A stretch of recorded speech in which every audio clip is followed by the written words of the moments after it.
Are you lacking inspiration or need a bit more creativity? Well, what essential oil would help with that? Me and Liz have been talking about this, and today, Liz, I believe you think Neroli would be really great if you need to boost your inspiration in your life, yeah?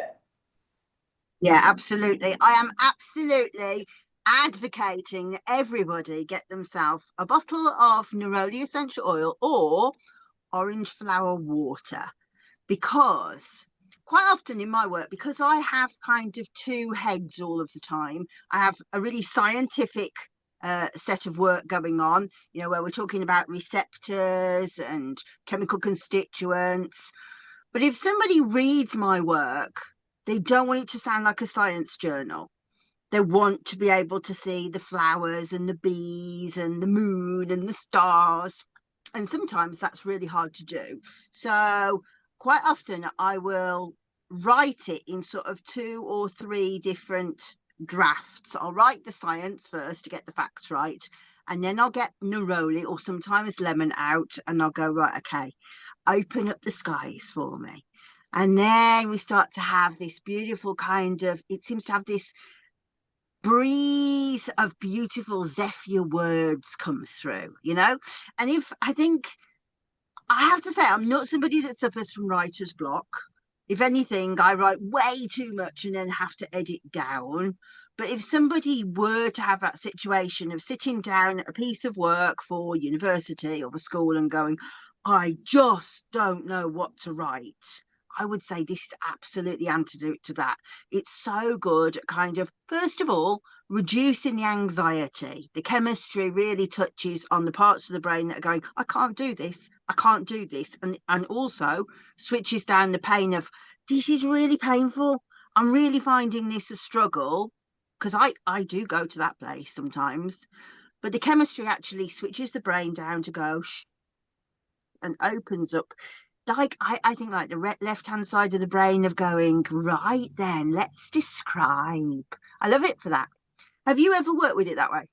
Yeah, I would love to get a bit of clarification in what you were saying there. So you've kind of got all the logical stuff done, and then you need that beautiful part of it.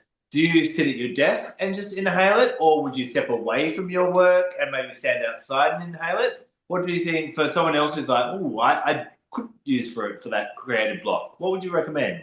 Well, yeah, that's a really good question. And I think probably my process may not serve many people because my process is always to go, right, I've written one draft, I'll come back to the second draft the next day because yeah, we're being distracted by lovely cat bums in the background. In my background, I don't. yes.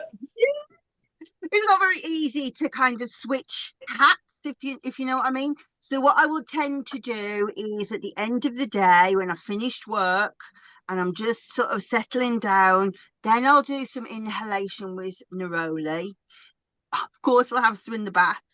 And then I'll tell my brain, right, we're waking up with a different hat on tomorrow. This is what I want. And sometimes I'll be saying to the bees, this is what I want to know. This is what I want to help to describe. Sometimes I will be calling on a plant spirit and saying, I'm really struggling to articulate this. So my process would be do the logical stuff, switch the brain off with Neroli, go in the bath, prime the brain, get up the next morning. But I think anybody who's trying to do like an essay and what have you, I think it works really well to just say, right, okay, I'm just going to take some time. I'm just going to sit with the oil and I'm just going to breathe for maybe 5 minutes. Give myself, my brain, a chance to just go, okay, I'm not so under pressure as I was. And then from a writer's point of view, I would just say, don't worry that you haven't got the beginning of the piece of work. Just start writing and see what comes. Doesn't matter where you start in it, just write. My books are often stuck together that have happened on different days. And so maybe that's an early thing, perhaps, that you just kind of grasp that bit of beauty, that flow, and it goes. And then you have to catch another orange blossom as it comes by. But I would say that time of just priming the brain, if you think, right, okay, I'm just going to stop worrying about this, I'm just going to sit and inhale for a good 5 minutes, I think that would work really well. Yeah, it's really interesting when you talk about, needing inspiration and feeling stuck in one gear. I remember reading once about a study where they diffused neroli in one room and nothing in another, or just water in another.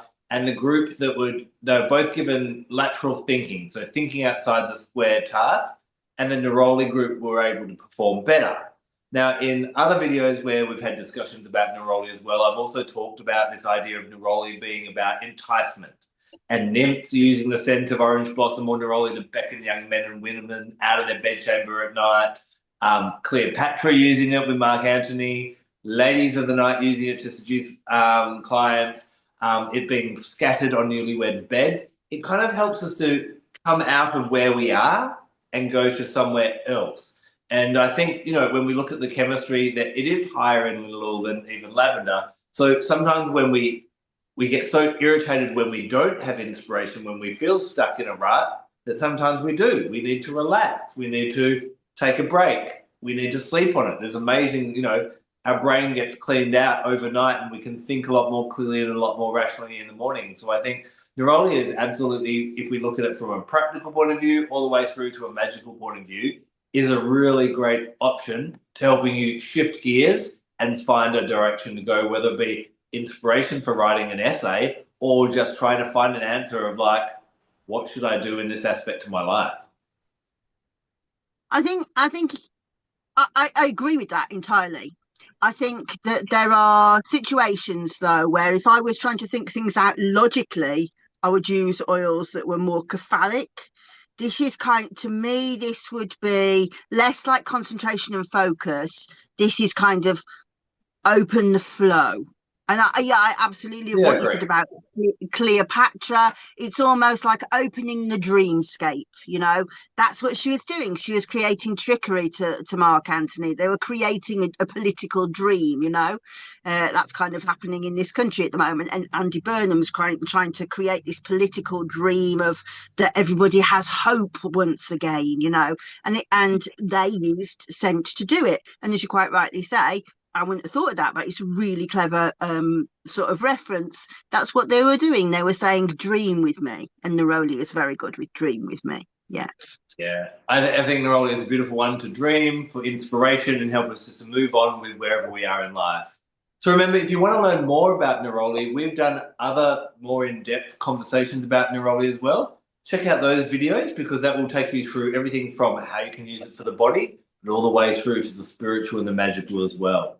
Until next time, we'll see you soon. Take care and blessed be. Bye bye.